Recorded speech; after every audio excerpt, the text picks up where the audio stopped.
Hello नमस्कार दोस्तों, क्या हाल चाल है। आज मैं एक खास टॉपिक लेके आया हूँ आपके लिए। ये सीज़न है जिसमें इंसेक्ट बाइट वगैरह होती है, मच्छर काटते हैं तो उसे एक बहुत बड़ी बीमारी होती है। इंडिया में काफ़ी लोगों की जान गई है 2008 से। उस वक्त हम लोग स्टूडेंट्स होते थे, पर उस वक्त भी हमने देखा काफ़ी लोगों की जान डेंगू ने ली है। तो अब पता लग गया होगा आपको मैं किस टॉपिक पे बात करने वाला हूँ। मैं आज बात करने वाला हूँ डेंगू हेमरेजिक फीवर या फिर डेंगू फीवर, या आम भाषा में आप इसे हड्डी तोड़ बुखार भी कह सकते हैं। हड्डी तोड़ बुखार क्यों कह रहे हैं? क्योंकि इसमें हड्डियों में बहुत ही जानलेवा, बहुत भयानक और बहुत ज़बरदस्त दर्द होता है। डेंगू डेंगू भी एक वायरल डिजीज़ है। ये मच्छर के काटने से इस वायरस का बॉडी में चले जाने की वजह से डेंगू लोगों को हो जाता है। और डेंगू के भी सिम्टम्स क्या है?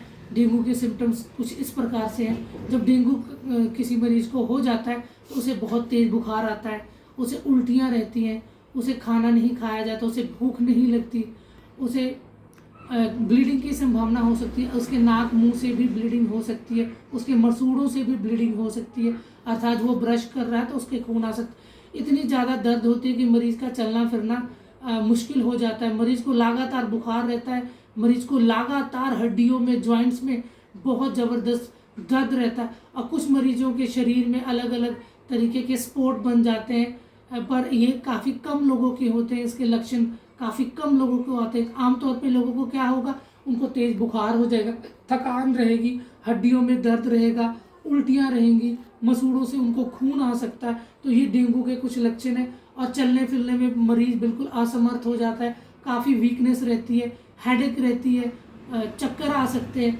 ये सारी दिक्कत उनको डेंगू फीवर में हो सकते हैं। अब बात करेंगे हम डेंगू फीवर में जांच की जा सकती है तो डेंगू सीरोलॉजी कराया जाता है, जिसमें IgM मुख्य तौर से कराए जाते हैं, जिससे हमें पता लगता है कि मरीज को डेंगू है या नहीं।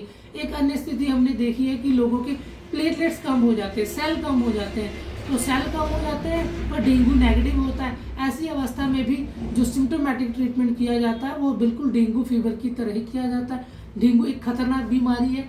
अगर डेंगू हेमरेजिक फीवर आपको हो जाता है तो हेमरेज होने की संभावना है, अंदर ब्लीडिंग होने की संभावना है, आर्टरी वेन्स जो अंदर बॉडी में होती है, नसें, वो फटने से इंसान की मौत भी हो सकती है। तो इसलिए बिल्कुल सावधान है। डेंगू के लक्षण जैसे किसी मरीज में पाए जाते हैं, लगातार बुखार आता है मरीज को, सिर में दर्द है, उल्टियाँ हो रही हैं, पेट में दर्द है, उसे कंपनी है, चिल्स है, फीवर है, तो तुरंत उसका इलाज कराइए। डॉक्टर बताएंगे इसे डेंगू फीवर है नहीं। डेंगू का कोई पक्का इलाज नहीं होता, उसका सिम्टोमेटिक इलाज होता है। उसके लिए खून भी चढ़ाने की जरूरत पड़ सकती है मरीज को, तो खून चढ़ाया जाता है अस्पताल में उसको दाखिल करके।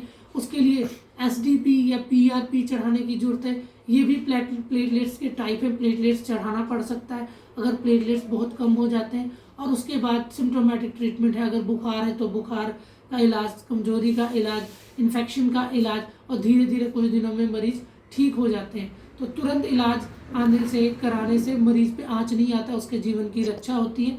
और बहुत ही आम तौर पे सभी हॉस्पिटलों में इलाज उपलब्ध है, तो अपना जरूरत पड़ने पर इलाज कराएं। अब हम बात करेंगे डेंगू फीवर में क्या कुछ आयुर्वेदिक मेडिसिन ली जा सकती है।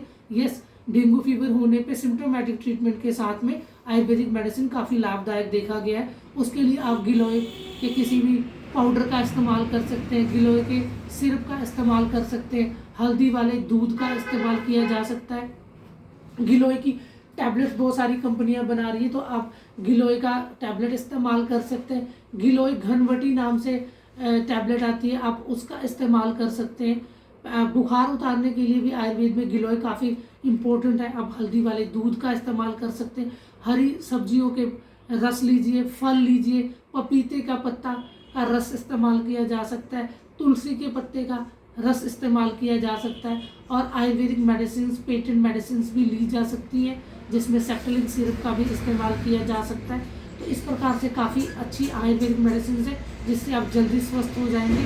तो आप आयुर्वेदिक मेडिसिन का भी सेवन करें। आप अगर आपके प्लेटलेट्स 45-50 हज़ार से ज़्यादा है तो घबराने की कोई ज़रूरत नहीं है। तो कुछ टेस्ट के बारे में अब चर्चा कर लेते हैं कि क्या टेस्ट अस्पताल में कराए जाते हैं। जब वो अस्पताल में आप इमरजेंसी कंडीशन में जाते हैं या नॉर्मल क्लिनिक में भी जाते हैं तो आपका सबसे पहले हेमोग्राम कराया जाता है, जिसमें आपका कितने HP है वो पता लगता है, आपके प्लेटलेट्स कितने हैं इसका पता लगता है, आपकी TLC DLC का पता लगता है, इन्फेक्शन कितनी है उसका पता लगता है।